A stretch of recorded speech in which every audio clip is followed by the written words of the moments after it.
જય ભીમ, નમો બુદ્ધાય. આજનું પુસ્તક છે સાયબર ક્રાઇમ માર્ગદર્શિકા. છેલ્લા દોઢેક મહિનાથી આપણે આપણી કોલર ટ્યુન પર સાયબર ક્રાઇમને લગતી વિગતો જાણતા હોઈશું. ભારત સરકાર દ્વારા એક નવું અભિયાન શરૂ કરવામાં આવ્યું છે. છેલ્લા લગભગ કેટલાક વર્ષોથી સાયબર ક્રાઇમના કિસ્સાઓ ખૂબ વધ્યા છે.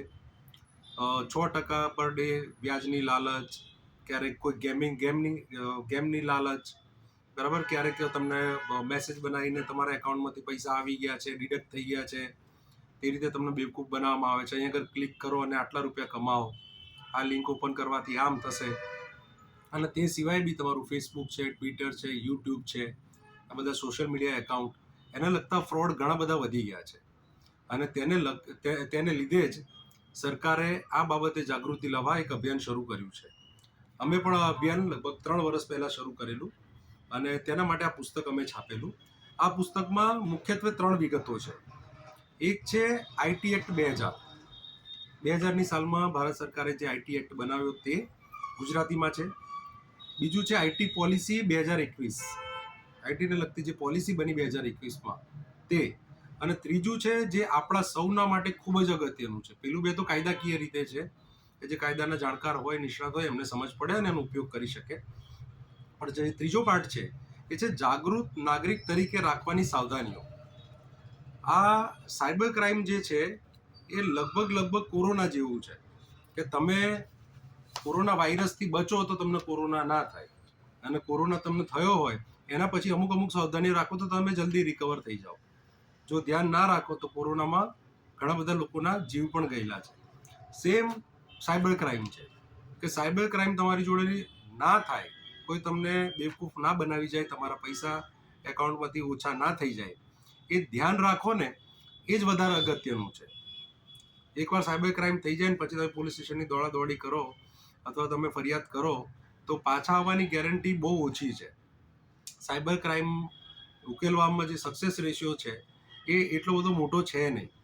બીજું કે આપણા સરકાર પાસે જેટલા પ્રમાણમાં સાયબર ક્રાઇમ થાય છે એટલા પ્રમાણમાં મોટો સ્ટાફ પણ નથી. અને જે રોજ નવી પદ્ધતિઓ થી લોકોને છેતરવામાં આવે છે એ બરાબર, એ બધી જ પદ્ધતિઓ બાબતે અવેર કરવા માટે પણ આપણી પાસે એવી કોઈ સિસ્ટમ, વ્યવસ્થા કે સરકારની અંદર પણ પોતે એવું કોઈ માળખું છે નહીં કે આ બધાને રોકે. તો હું કેટલી બાબતો જાગૃત નાગરિક તરીકેની છે એની અંદર, તેના વિશે હું થોડુંક વાત કરી લઉં. તો સ્પામ, પછી ફિશિંગ, સ્પિયર,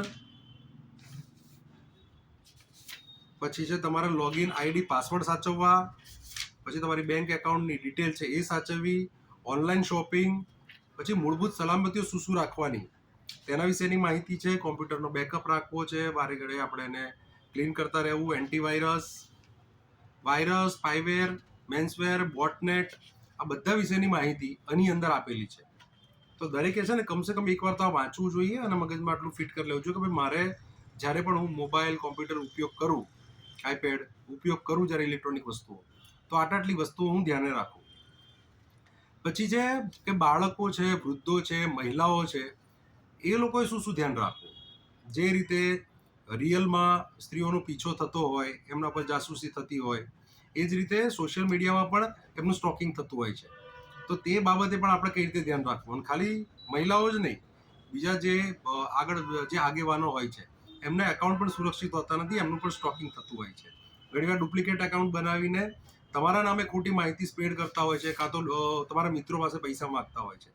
તો આ બધી બાબતોમાં તમને શંકા લાગે તો શું કરવું, પોલીસમાં ફરિયાદ કરવી તો ક્યાં કરવી, પછી એ ફરિયાદનો ફીડબેક કેવી રીતે લેવો, આ બધી જ વસ્તુઓ આની અંદર છે. પછી 46 નંબરથી એક પાઠ શરૂ થાય છે, ઓળખ ચોરી, છેતરપિંડી અને સાયબર ક્રાઇમનો જવાબ. અહીંયા આગળ ક્વેશ્ચન આન્સરના ફોર્મમાં આપેલું છે કે તમે જે આપણા બેઝિક કેટલાક પ્રશ્નો હોય છે સાયબર ક્રાઇમને લગતા, તો એ પ્રશ્નો છે અને પછી એના જવાબો છે. પછી સાયબર ક્રાઇમમાં તમને કોઈ ધમકી આપતું હોય, કોઈ પજવણી કરતું હોય, જે રીતે મહિલાઓને બ્લેકમેલ કરે છે એ રીતે પુરુષોને પણ બ્લેકમેલ કરવાનું સોશિયલ મીડિયામાં ચાલુ થયું છે કે મેસેન્જરમાં એમ બોલાવે વિડીયો કોલ કરવા, સામેથી સ્ત્રીએ ઓછા કપડાં પહેરેલા હોય કાં તો ના પહેરેલા હોય, અને આ બાજુ પછી એનો સ્ક્રીનશોટ લઈ લે કે હું તારા મિત્રોમાં આ વિડીયો સ્પ્રેડ કરી દઈશ, આવો ફોટો સ્પ્રેડ કરી દઈશ, તને બદનામ કરીશ, મારા એકાઉન્ટમાં આટલા રૂપિયા નાખ. આ રીતે પણ બ્લેકમેલિંગ થતું હોય છે. તો આ બધામાં શું ધ્યાન રાખવું, પછી છે કોનો સંપર્ક કરવો, વેબસાઇટની લિંક, મોબાઈલ નંબર, બધું જ એની અંદર આપેલું છે. તો સૌને વિનંતી છે કે આજે જ્યારે આપણે દિવસ મોબાઈલ વગર શરૂ થતો નહીં અને મોબાઈલ વગર પૂરો થતો નથી, સોશિયલ મીડિયામાં ઓલમોસ્ટ આપણે બધા એક્ટિવ છીએ, ત્યારે આ પુસ્તક જરૂરથી વસાવજો, તમે પોતે વાંચજો અને તમારા છોકરાઓને, ઘરના લોકોને, સભ્યોને પણ વંચાવજો. શાળાઓ કોલેજોમાં પણ આના સેમિનાર થાય તેવી અપેક્ષા સાથે આજનો વિડીયો એન્ડ કરું છું. પુસ્તકનું નામ છે સાયબર ક્રાઇમ માર્ગદર્શિતા. પુસ્તકના લેખક સંકલન છે હિદાયત ખાન પરમાર, જે પાલનપુરના છે.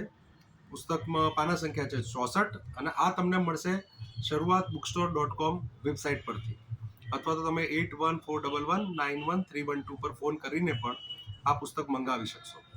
જય ભીમ, નમો બુદ્ધાય.